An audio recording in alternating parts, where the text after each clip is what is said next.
Okay. Good evening, everyone. This is the third TiBLANEI edition of special talk series on Tibeto-Burman languages of Northeast India. And today our speaker is Dr. Kheladbo Daimai. He is an assistant professor in the Department of Linguistics, Utkal University of Culture, Bhubaneswar. He'll be talking about language documentation in Northeast India, opportunities and challenges. And the session will be chaired by Dr. Alindra Brahma, our executive member. So I request Dr. Alindra to kindly chair the session. Thank you so much, Monali. So, very good evening to all. I think this will go live in YouTube also.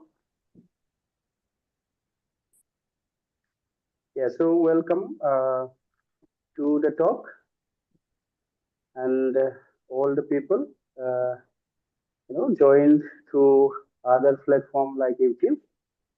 So today we are going to have the first talk, faculty talk series in the series.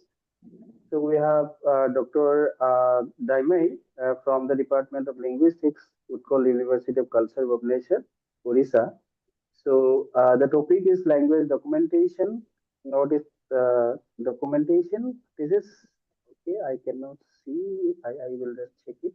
Yeah, language documentation in Northeast India, opportunities and challenges.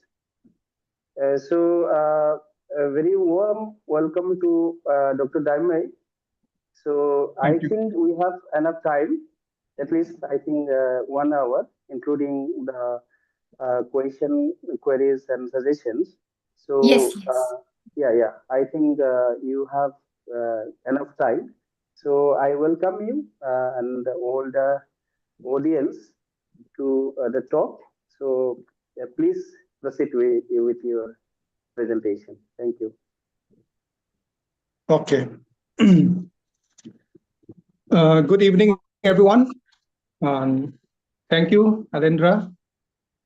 And thank you, Monali, and the team, the TiBLANEI team, for giving me this opportunity to give a talk in this platform.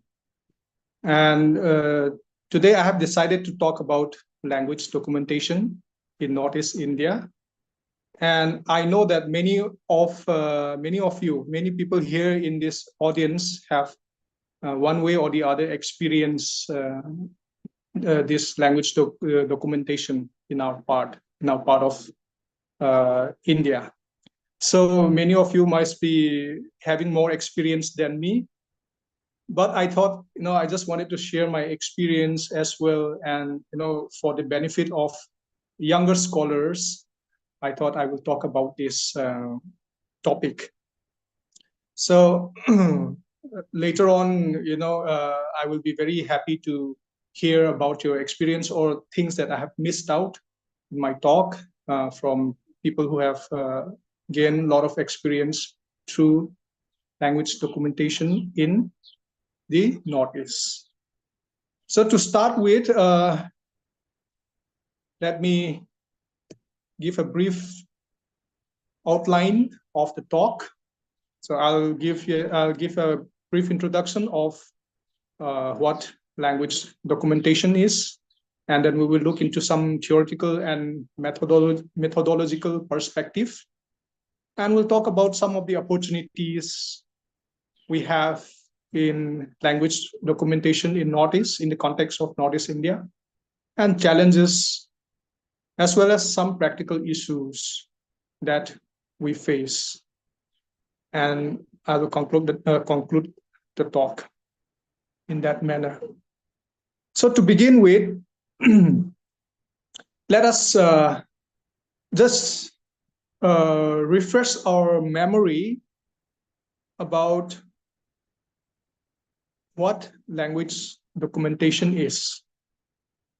So language documentation, also known as documentary linguistics. It is a subfield of linguistics, And this documentary linguistics, or we can say language documentation, has become a very important subfield of linguistics in the past 15 years or so, and it has taken a very important. It has played a very important role in the present study of languages. Now, to look into some of the definition, we can look at Himmelmann definition of what language documentation is. So it is concerned with the methods, tools, and theoretical underpinnings of compiling a representative and lasting multipurpose record of a natural language or one of its varieties.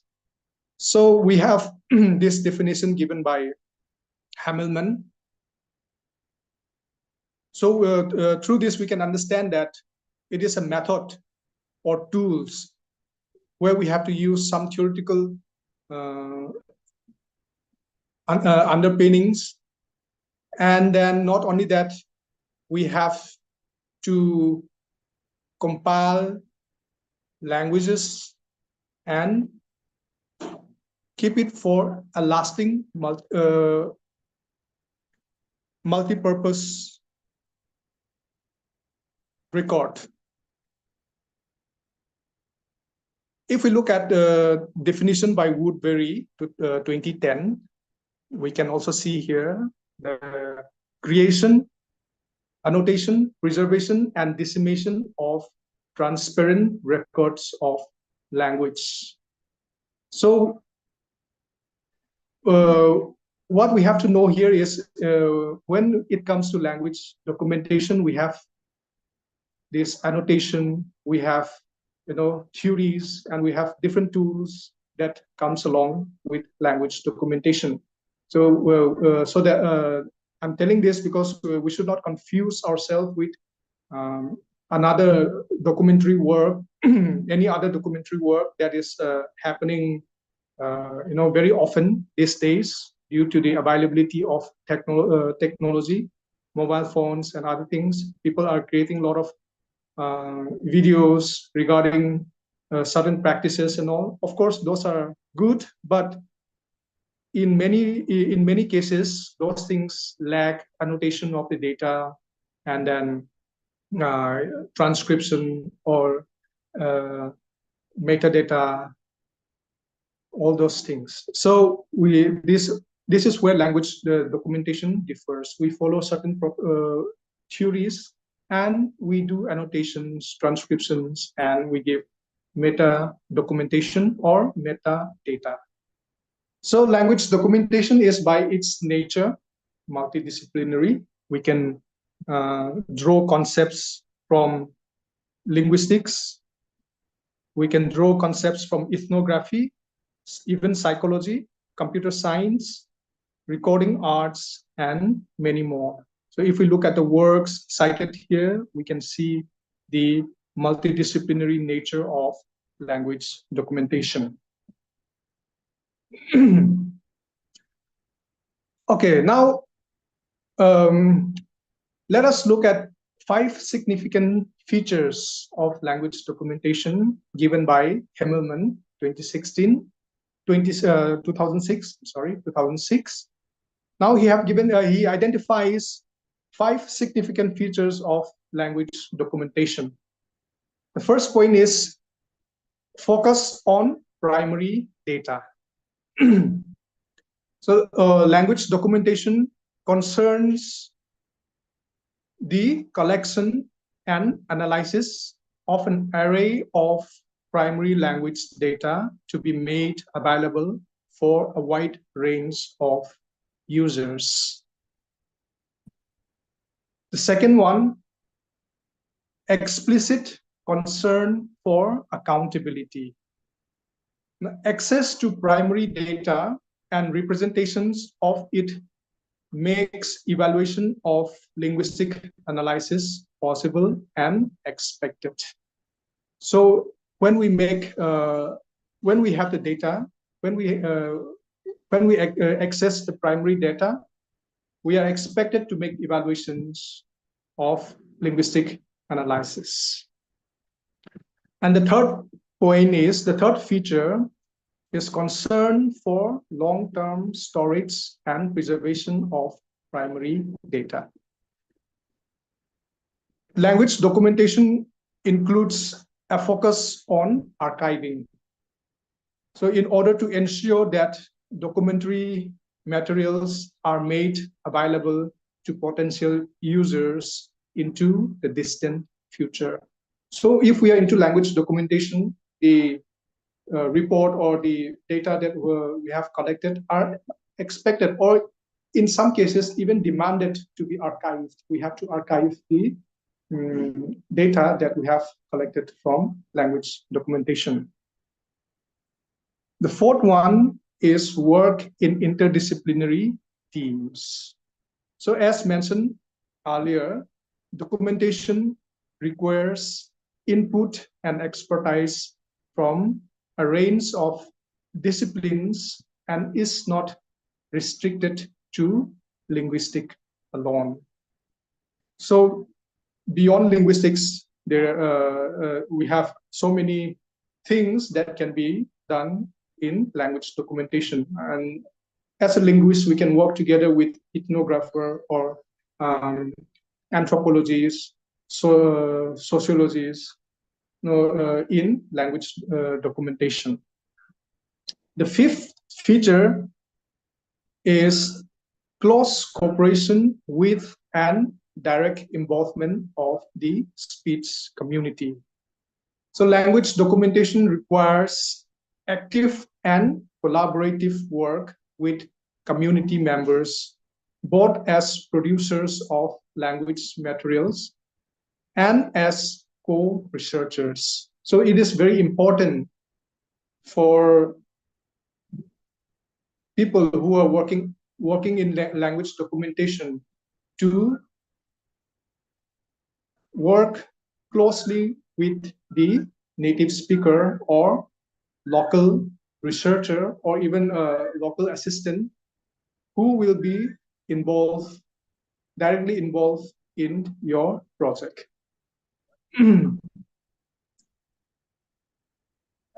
Okay, so before continuing, it is perhaps all useful to identify what language documentation is not. So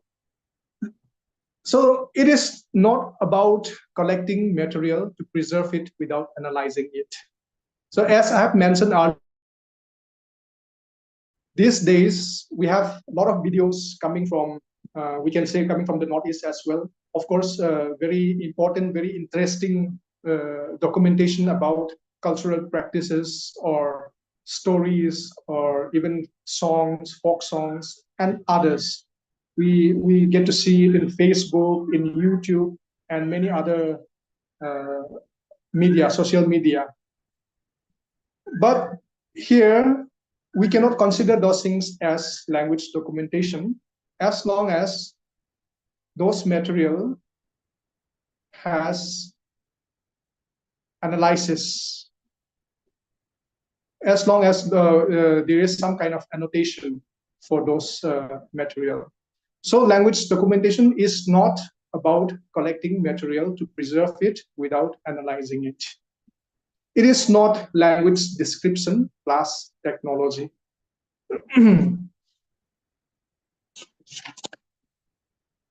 Some commentators have suggested that language documentation is just descriptive linguistics as practiced by early 20th century scholars. For example, with the addition of technologies such as digital audio and video recording. This is a misrepresentation which fails to appreciate those aspects of language documentation which differentiate it from description, such as the close attention to methodology and to the nature and role of data and metadata within the analytical process. So it is not just language description plus technology, but we go much deeper in working with the data, metadata, and analysis of the language.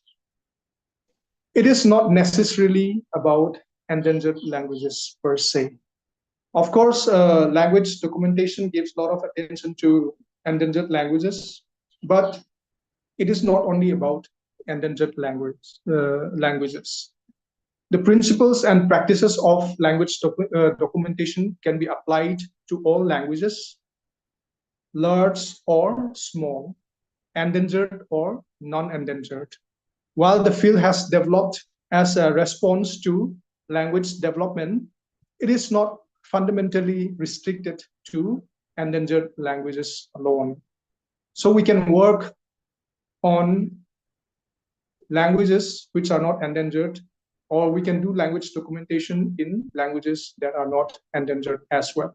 The fourth point is, it is not a fad or passing phase.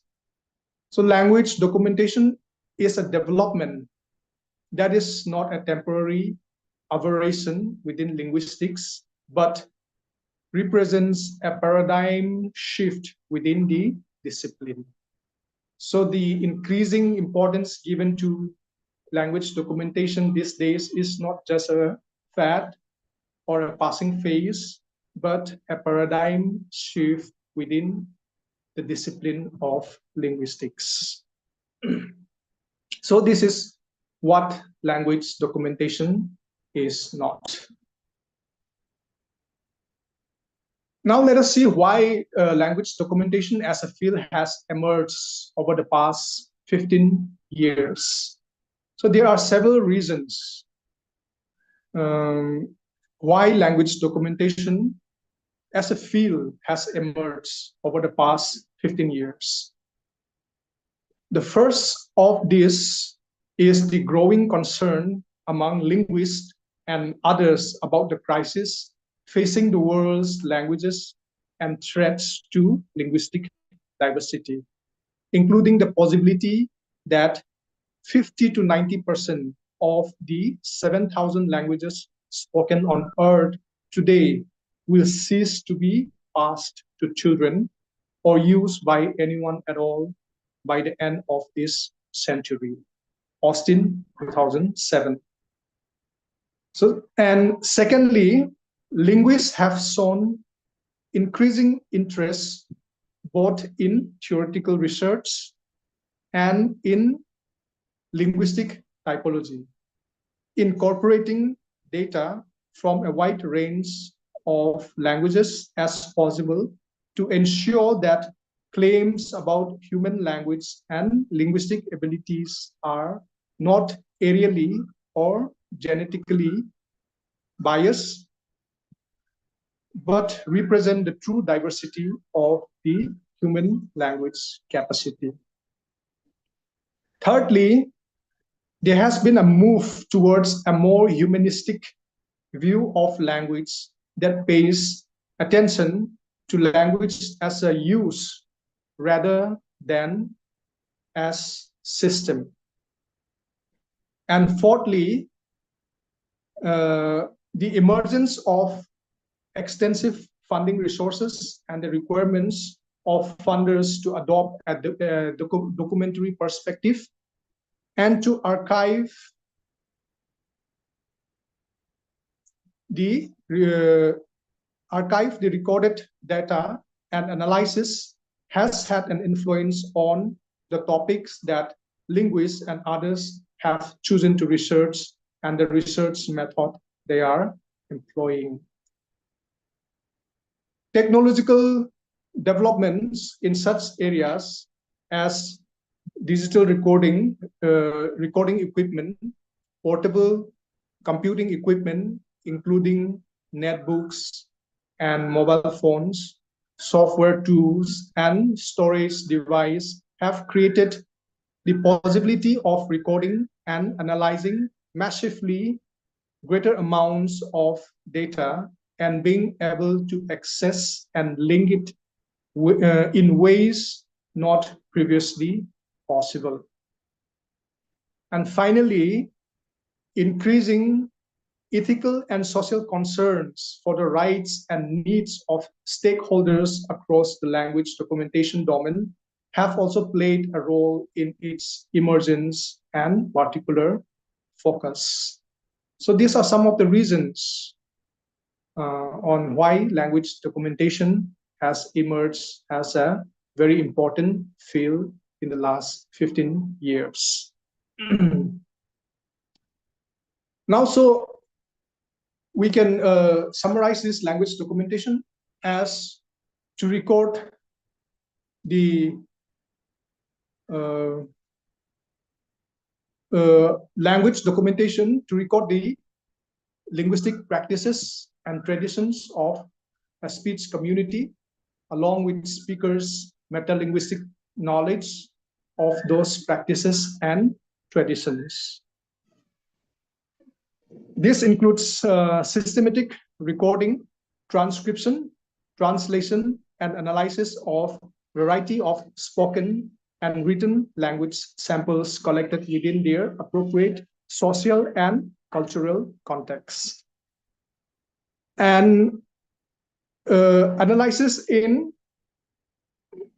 documentation is aimed at making the records accessible to a broad range of potential users, which includes not only linguists, but also researchers in other disciplines, community members, and others who may not have first-hand knowledge of the documented language.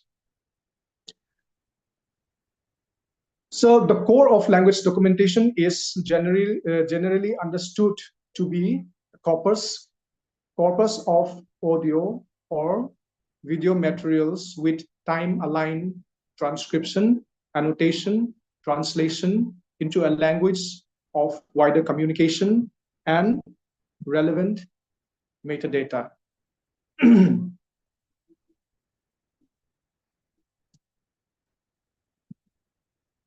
Okay, so now let us see at some of the components of documentation research. Austin 2010 has listed these 5 components for language documentation. The first one is recording. Recording of media and text, including metadata in context. So when we do language documentation, we have to do recording of the text or recording of whatever we are trying to collect. And that includes the metadata of the data that we are collecting. So recording in media using video recorder or audio recorder, or these days even with mobile phones. And second one is transfer. So after recording, we have to transfer to a data management environment, which can be a laptop or this one, a hard drive, or even pen drive. So increasingly, recordings are born digital. And transfer involves moving files from storage media, such as flashcards, to computer hard drives with proper file and folder naming within a data management system. So when we are transferring, we have to, let's say I'm recording from a video recorder. After recording the data, I have to transfer it to my laptop and save a copy in a hard drive. And I have to give a proper name to that data and make a folder of it and continue with another transfer or recording. Third one is adding value. So adding value means this adding transcription, translation, annotation, notation, and linking of metadata to the recordings. So these things add value to the data. So increasingly, this is done with computer software such as Elan and Toolbox, etc. Many of you must be having experience working with these softwares. And then the fourth one is archiving. Archiving is creating archivable objects or bundles and assigning them access and usage rights. So these days we have many of the projects ask people who are working in a project to archive the materials, the data that they have collected during the project. So some are, I have not listed here, but some archiving platforms are ELAR, and then we have Corsal, many more. So you can explore those archiving agencies to archive your data. The fifth one is mobilization,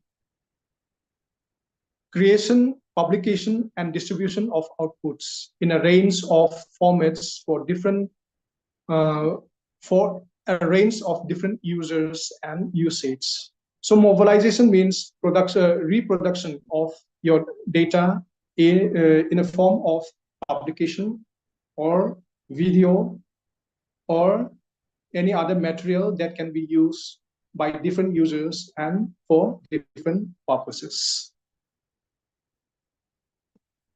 Okay, so we have this workflow of, we can see this workflow of what language documentation is. So documentation, something happened, recording, and then make decisions, and then we represent it, transcribe it, and do annotation, and archive it, mobilize it.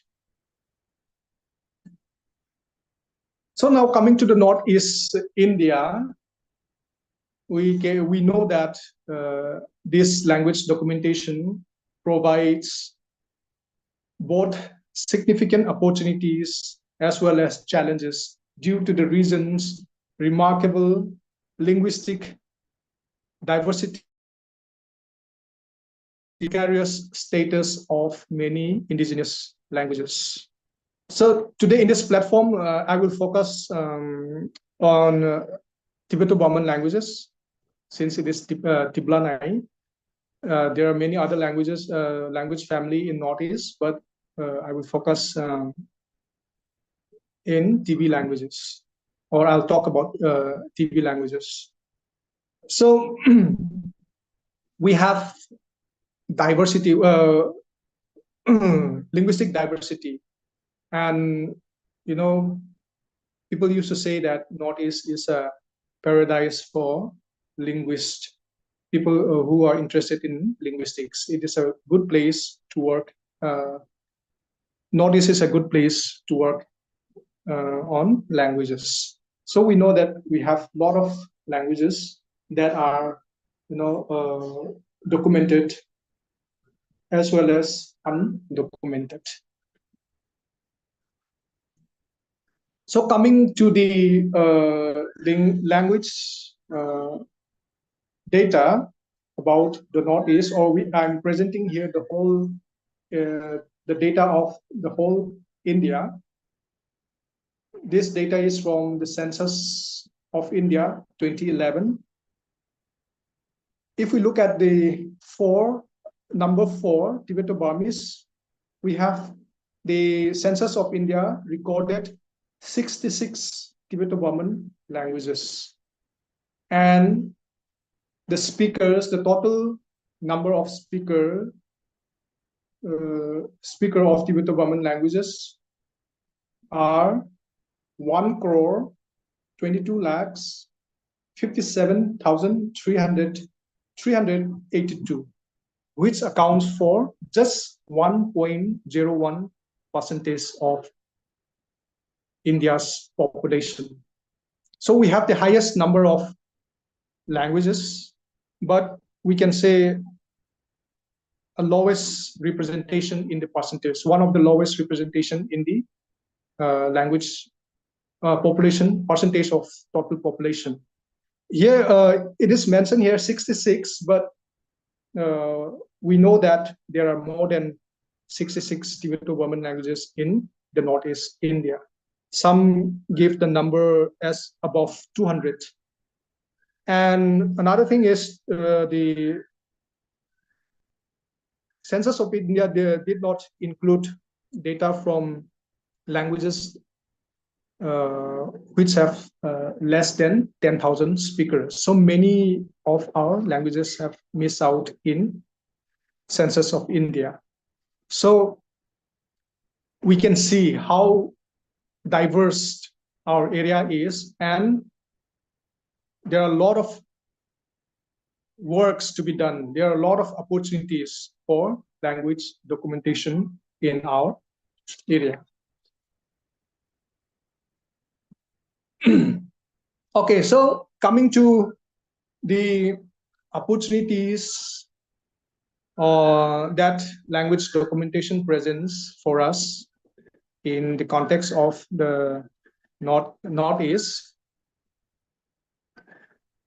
There may be many more opportunities that I have not mentioned here, but maybe people who have more experience or who have already had experience of field work and all, you may, some other points might come to your mind when looking at this. So the list can grow actually. But I have listed this for this talk, and let us look at this, some of these opportunities. So the first one is preserve cultural heritage. So documentation of languages in the context of language endangerment is new historically in terms of its purpose and scope.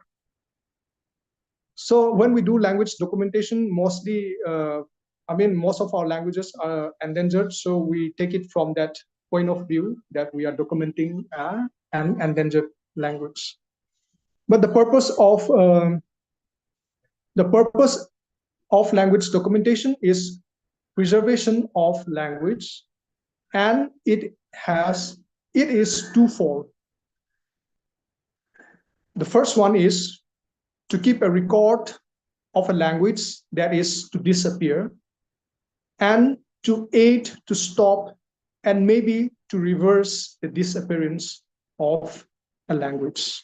So the first purpose of language documentation is to preserve, is to keep a record of language that may disappear, and to help stop that language or even reverse it from disappearing. The second purpose of documentation is that documentation of language is a necessary but not a sufficient condition.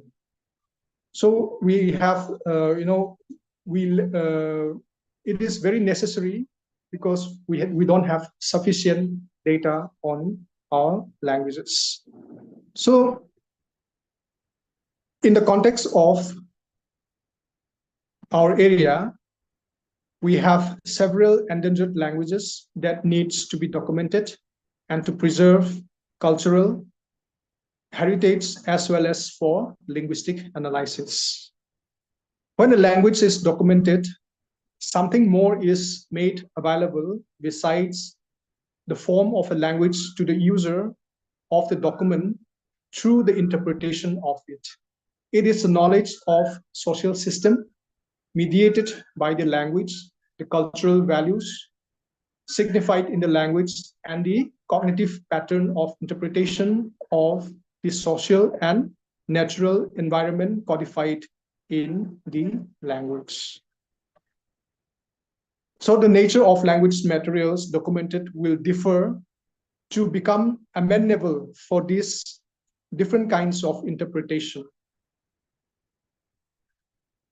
The second opportunity is helping in developing pedagogical materials for underdeveloped languages. A linguist job may not necessarily be to develop pedagogical materials. However, we are at advantage if we are to do this kind of works, and many linguists from our parts from our area are involved in helping with these pedagogical materials for underdeveloped languages.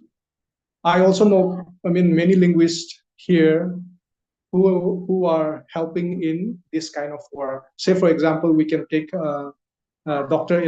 Alendra and his team. They're helping in developing this kind of material.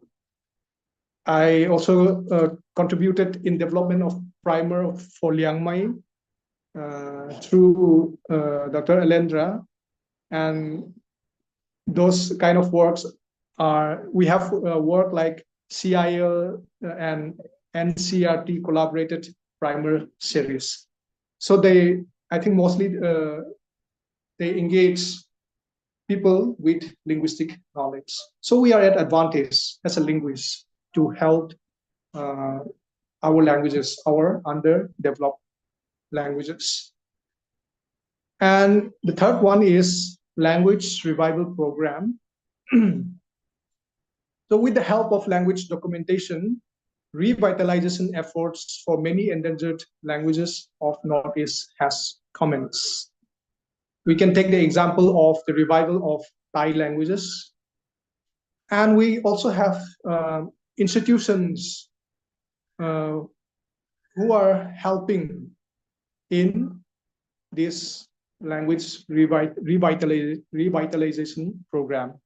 So institutions like Northeastern Institute of Language and Culture, NILAC, Guwahati, have a mission to work with indigenous communities in their quest to retain, reclaim, and reshape their linguistic and cultural heritage.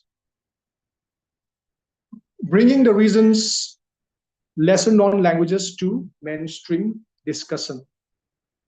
So we have seen earlier that in one of the component of language documentation, we have this mobilization.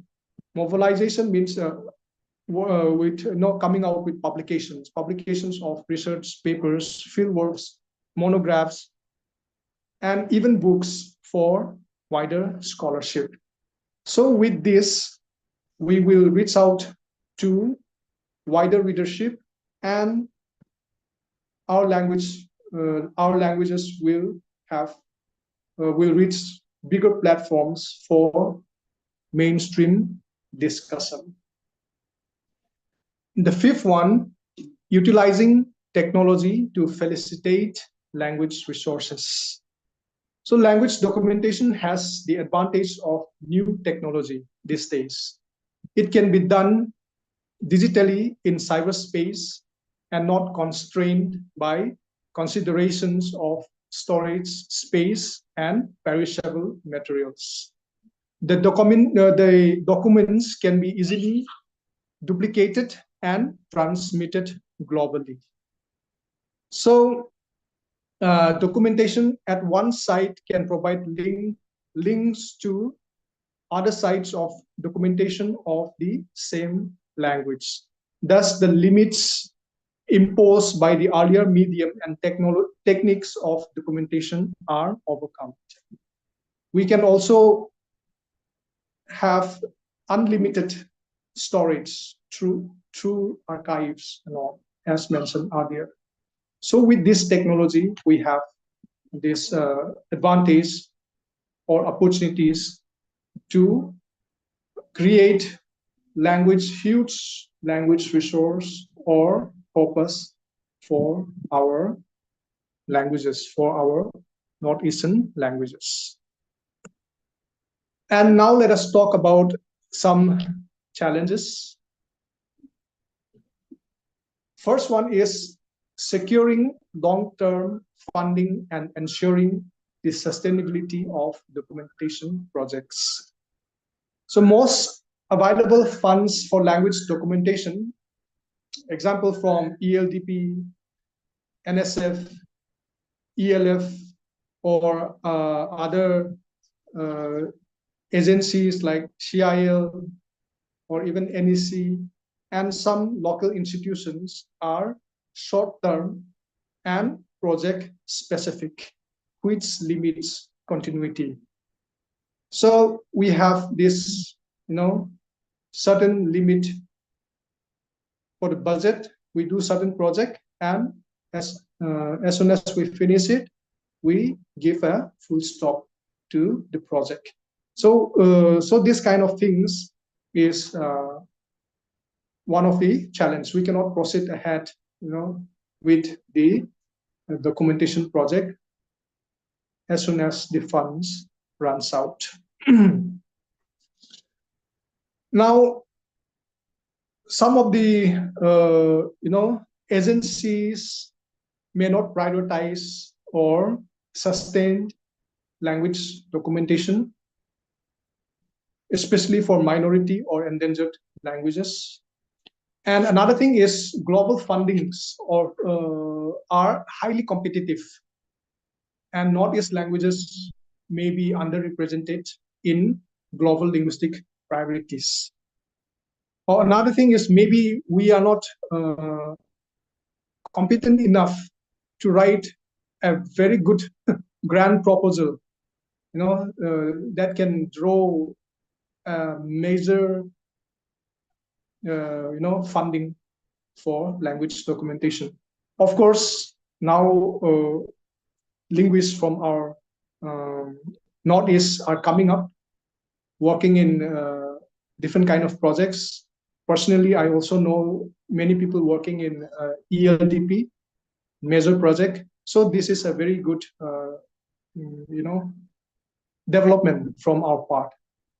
So we have to improve in this and come up with very good proposals when applying for funding. We have to ensure meaningful participation and ownership of documentation projects by local communities.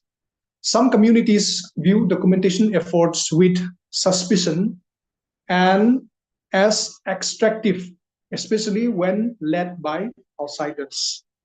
So we need to create awareness and train them and get them involved in documentation project.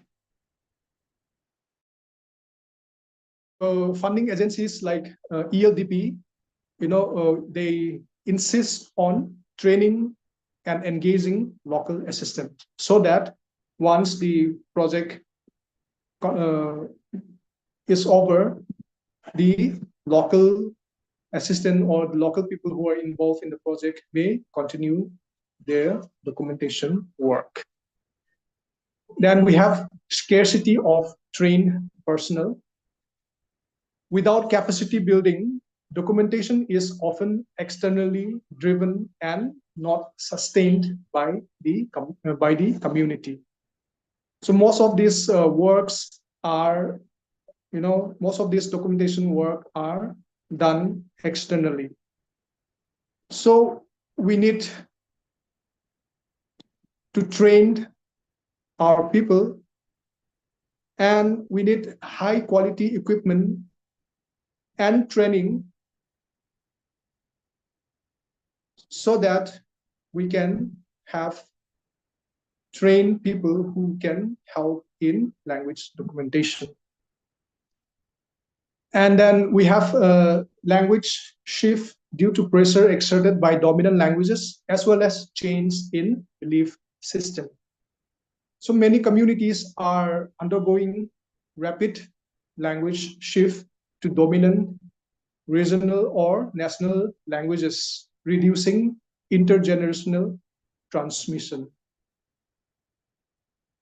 In many communities, though the language is still spoken, different genre of oral literatures such as chants, prayers, rites, folk songs, and even folk tales are no longer used due to change in the belief system. So these are some of the challenges that we face in language documentation in the Northeast. So in conclusion, I just want to ask this. Are we too late? Are we too late in documenting our languages? Many Northeast communities have lost their languages and ancient knowledge system. In particular, when we come to the oral literature, in many communities, the elders who are the last link to the past are fast passing away. I have personally lost few informants in the past decade, starting from my PhD time, we can say till now, I have lost some good informants due to old age. And the knowledge they possess are gone forever. In many of the villages I visited, the villagers would say regretfully that I have come too late. They said that the ones who could sing folk songs and who knows how to narrate folk tales in the village have passed away a year ago or a couple of years back. So whenever I visit the field, we always encounter this kind of situation. So are we too late? Let us ask this. At the same time, let us keep doing, or let us give priority to language documentation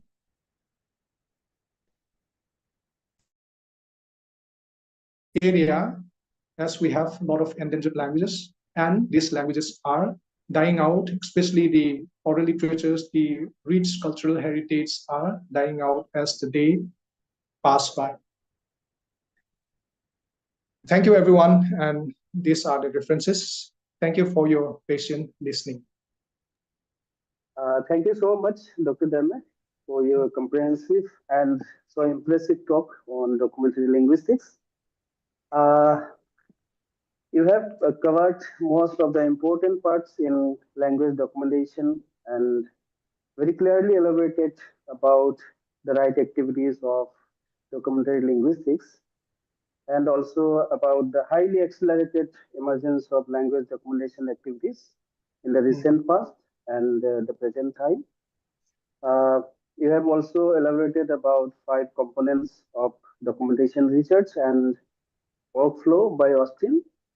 Again, you have talked about the opportunities of language activities in the context of the Northeast, where we have most of the languages of the country, and the possible difficulties in grabbing those opportunities, but with some, very good solutions too.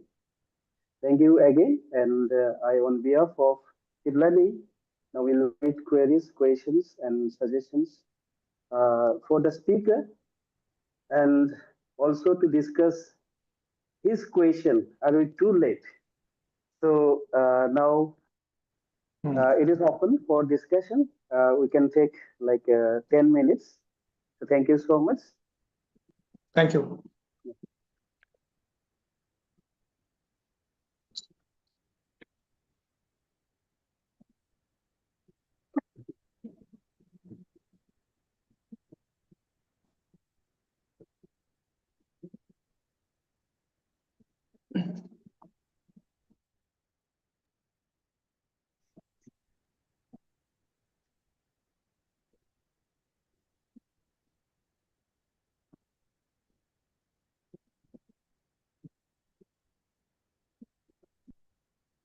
Any questions?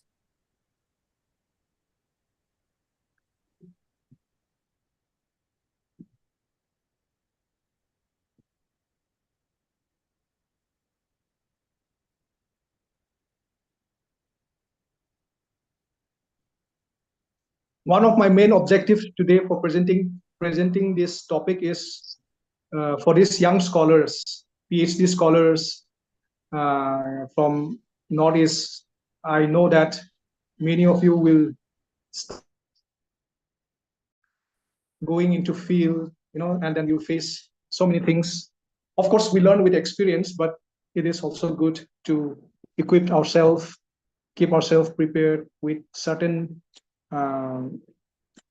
knowledge of theory, method, and experiences from previous researchers. So that is one of my objectives. So students, scholars, PhD scholars, mainly the PhD scholars, I'll be very happy to hear from you if you have any questions. I just saw Professor Pao Tang Hao keep unmuting, so I think he has maybe question or a comment to bring. I am in a very busy place. Can you hear me? Yes, can hear you. Okay, there was a very enlightening talk. And thanks to the speaker for presentation. Yeah, it invokes a lot of issues and also invokes a lot of thoughts as to how we should go ahead with documenting the ancient language. There are a few points that I wanted to make. First is, what is the purpose of doing language documentation? So the purpose will be answered if it benefits the community. So if the communities are not benefited, then notwithstanding all the methodologies and all the tools and whatever experiences we have or effort I put in, if it is not translating to what you call to the intimacy of the native speakers, that raises a big question. That raises a big question. I'm not saying that we have solution to that. I'm not saying that we have a solution to that, but there is a bigger question. So one of the goals of the documentation is to what you call impart this knowledge, the vast area of knowledge that are hidden. So we are interested in the knowledge systems which are there in the endangered land. And if these were not recorded or were not brought out the of the whole, then those knowledge systems which can be or could be very vital for the larger community, the world at large, will be gone buried. So those are the goals. And many of the factors responsible for language endangerment are non-linguistic in nature, meaning that they are caused by political and social factors, which are beyond the hands of linguists and academicians. We have very little to play there. So, for example, my feeling is that so long as the territory of the people who even speak a very small or endangered language, so long as their territory is intact, there stands a chance to withstand that language. Because of the global system, many of the territories, small language communities, they are being cheated. These are non-linguistic in nature, these are political and social in nature. And also bringing out these social and political factors which are responsible for language endangerment by the researcher who is conducting research on endangered language is also asked by the last other areas that you have mentioned. Lastly, languages are endangered, or a language can be endangered from different perspectives, as also noted towards the end of the talk. Not all genre of the language may be endangered. For example, the spoken language may be on, but the other traditional genres, those songs, stories, and other past stories may be highly endangered. And Yes, one yes. of the goals of the is to for those what is called genre of language which are highly endangered. Thank you. Mm. Yes, yes. Thank you so much, sir, for your comment.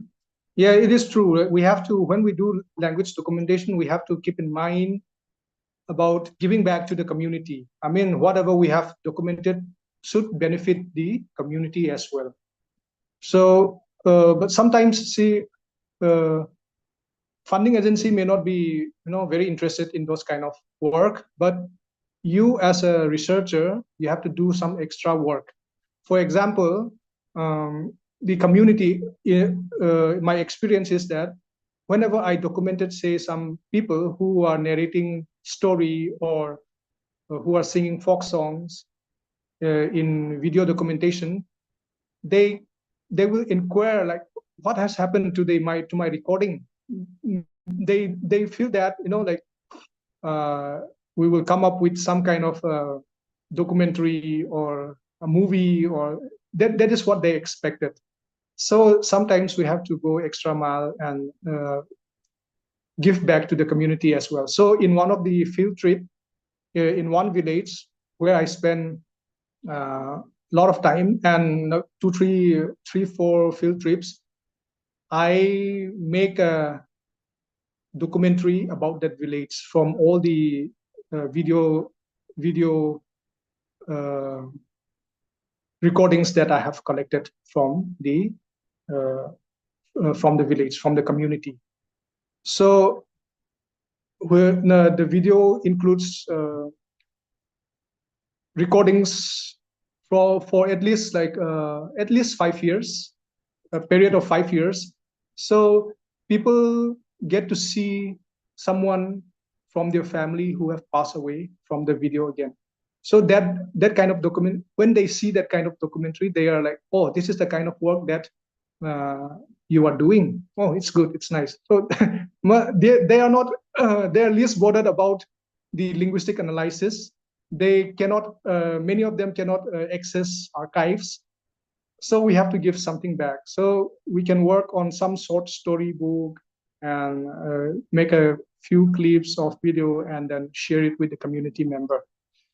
That is one thing. Another thing, as pointed out, yes, language as such may not be endangered. Many of our languages may not be endangered, as in, like, we have uninterrupted intergenerational transmission. But as mentioned earlier, there are some genre that are highly endangered, in many communities due to change in many factors may be there, but one is also a change in belief system. When they got converted, they have given up many traditional practices, which includes language as well. So genre to genre, the degree of endangerment may be different in language. Okay, thank you so much. So, is there any more query, or questions, or suggestion? There's a question in the chat box by Can you Lian. read it out? How does one get into a language documentation project? If he's already working in language pedagogy in school curriculum in his own capacity, is there any agency or organization which can help monitor or guide the existing language pedagogy project? Okay. How does one get into language documentation project, provided if he is already working in language pedagogy in school curriculum in his own capacity? Is there any agency or organization which can help monitor, guide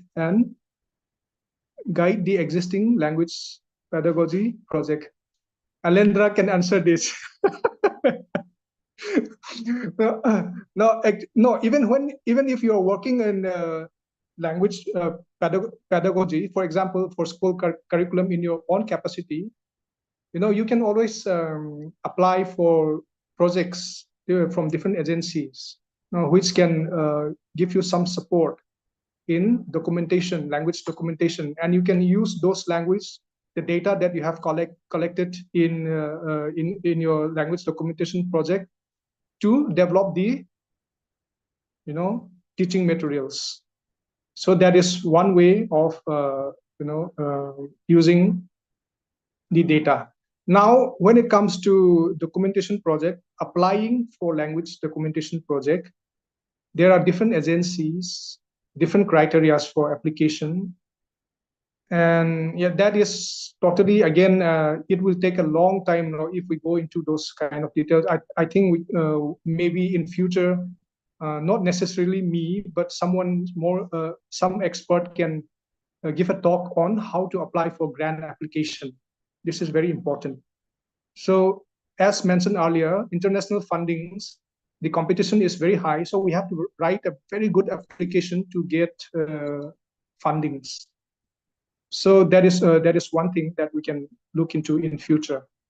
So project can be, sometimes state government, the tribal research agency or tribal research institute comes out with project proposal, call for project proposal time to time, and maybe NEC time to time, CIL time to time. So you have to keep track of those advertisements and apply accordingly.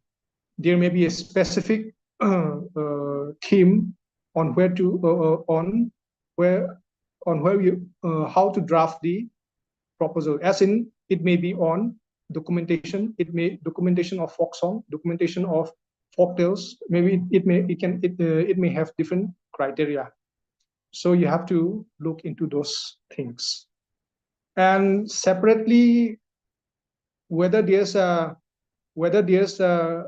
project for developing teaching materials, there might be, I think, as mentioned earlier, CIL and all, they might have. Alendra can give a comment on this. Exactly, you are right. So actually, this question, if already one is working in language pedagogy in school curriculum in his own capacity, okay. So this is you are already into the work, and if you want to avail the same kind of activity, it is better you go in collaboration with some agency. Recently, you can, if you check the activities of CBSE, they have already announced, 2 days ago, that they are going to, teach the school kids at least from 3 to 8 standards in their, mother tongue or regional language. So those things are already there. The plans are already there, according to NEP 2020 also, or NCF National, Curriculum Framework 2023. So you can, go through those kind of plans and policies of the government also. And the main thing is, yeah, how Dr. Daimai told that if we have to have a project, we should know how to write a good proposal, and we also have to explore and those sponsors and funding agencies or collaborating agencies, and we should follow proper channels. If we are already into work, okay, so then the proposal should go through proper channel. Okay, that is also one thing. And another thing is that already, Dr. Daimai has, pointed out in the challenge is that we should, find out good or trained scholars also. So we can, update ourselves to become a trained linguist or scholars. So there are so many, institutes, agencies, universities now that you can, join some short-term, training courses and all. So like language documentation, training program, even CIL from SPEL, we every year we organize that, kind of programs. So I think this kind of things can help you. Yeah. Thank you so much.